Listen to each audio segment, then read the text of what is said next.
likes beer reviews, back with another episode of As the Beer Swirls, StreamYard Edition. My name's Dan. I was not prepared. I'm the other one. Dan, what are we drinking? That's Mike. Oh, wait. Oh, there we go. The virtual thing. It's hard. Mike, we are drinking... Oh, wait. If we flip it up, right? Dan, there we go. Why are these cans even upside down to begin with? I'll get there. Okay. So this is Strong Arm Jon.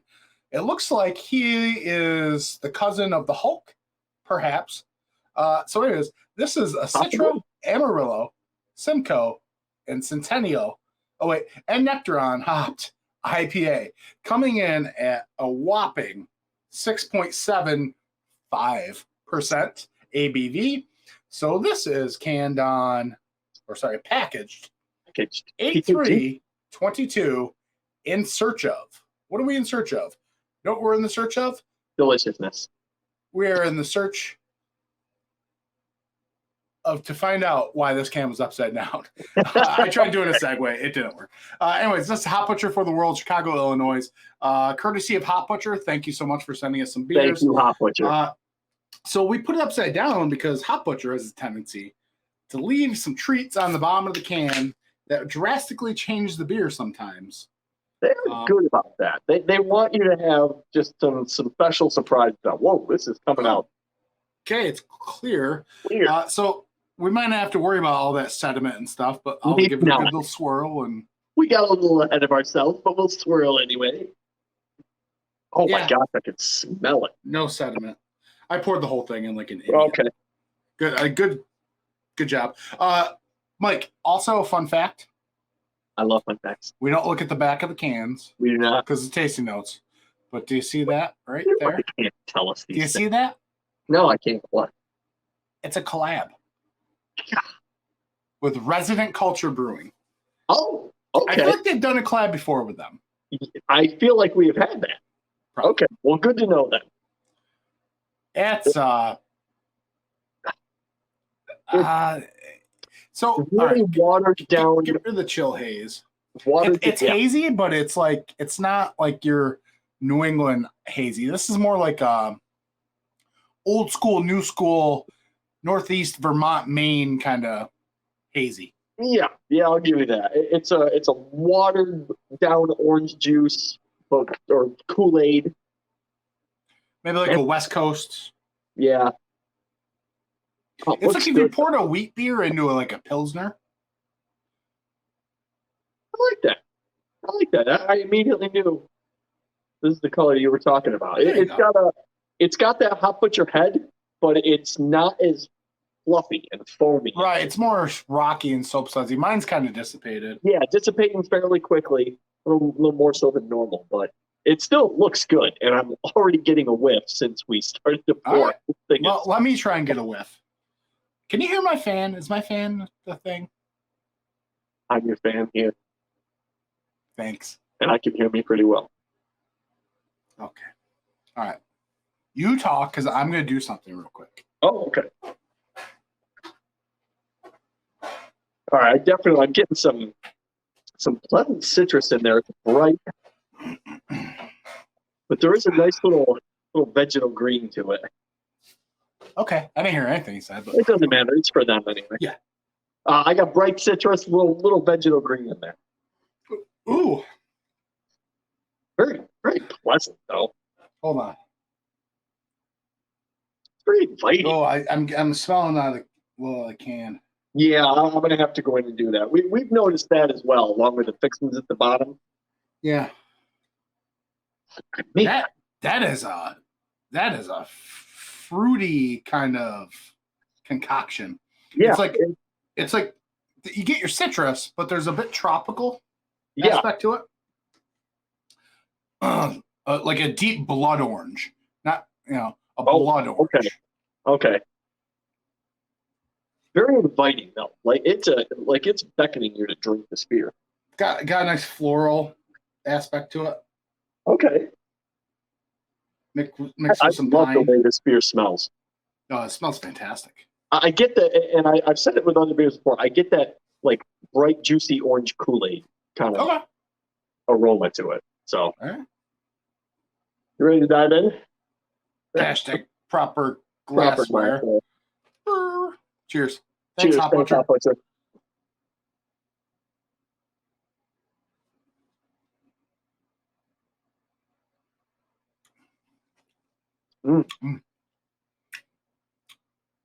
It's lip snacking already.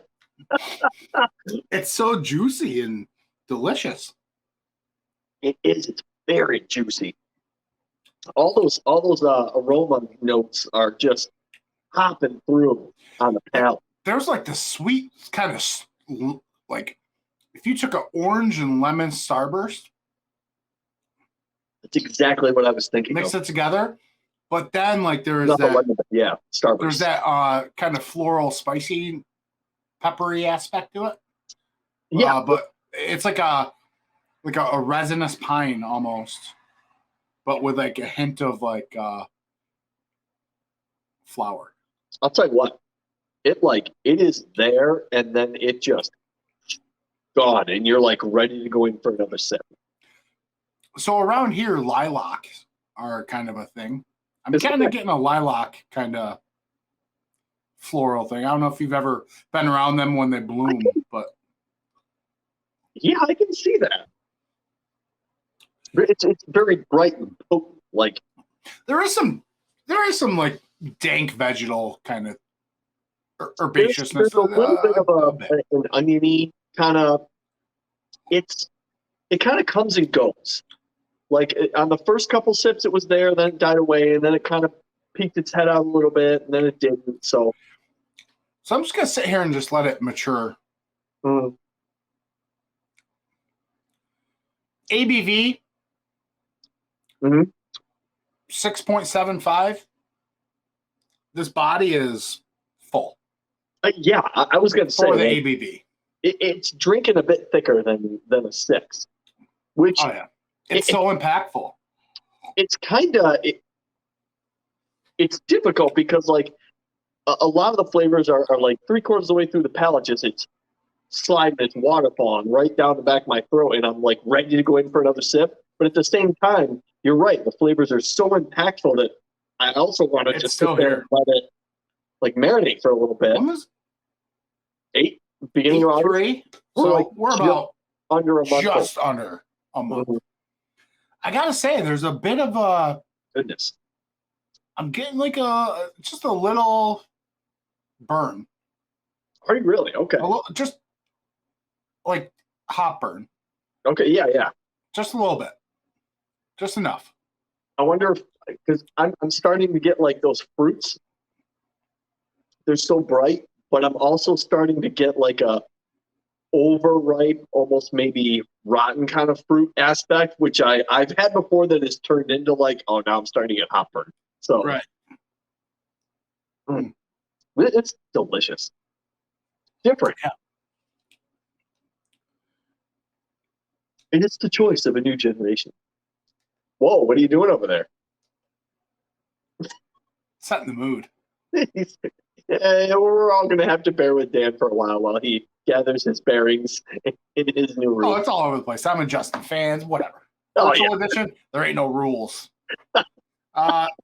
Ooh, there's some carbonation. It's a pleasant carbonation, though. I think it really balances out everything. Damn.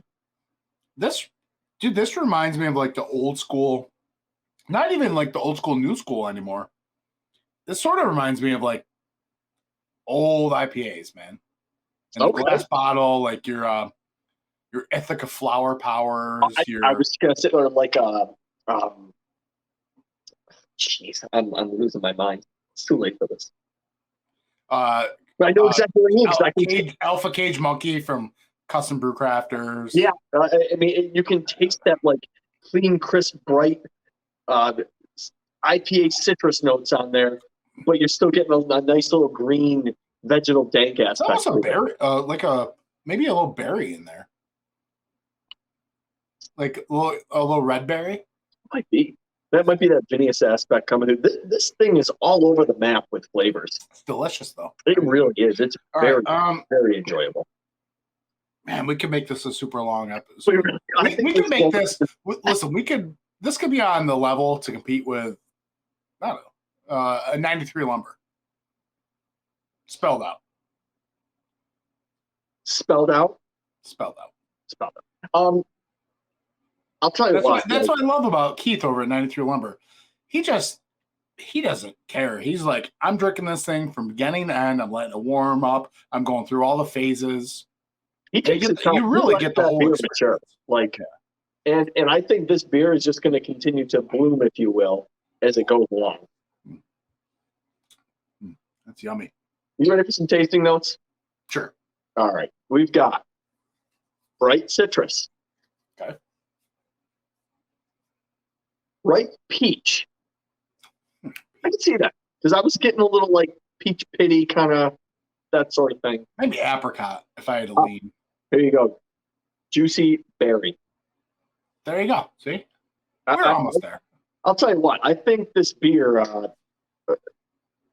it hit on all cylinders, and we got pretty much everything they were looking for us to get out of it.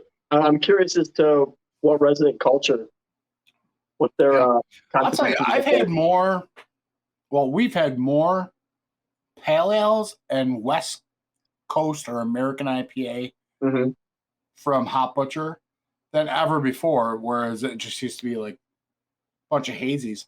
Even before we, were lucky enough to be able to get a few beers on our way from them. We've had some shared with friends, and I'm really liking the trend that they're doing. Me too. Yeah. Strong Arm Jon. I like it. I like it to the tune of I'll give it a 4-1. I'm gonna give it a 4.25. I really like this one. Who do you think wins in the arm wrestling match? Strong Arm Jon or the Hulk?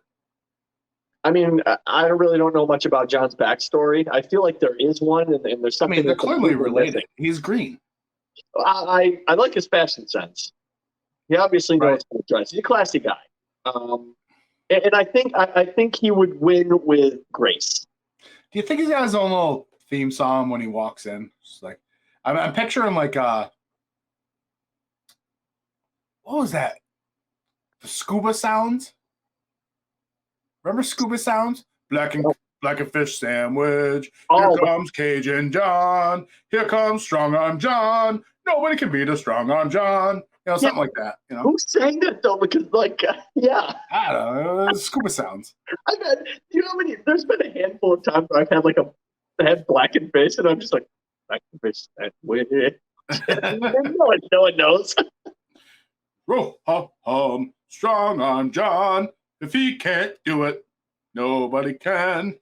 I'm going to go ahead and go on record and say that he does have a theme song. And if it's not playing as he walks down the street, it's definitely going on in his head. And it's a good one. It's a good tune.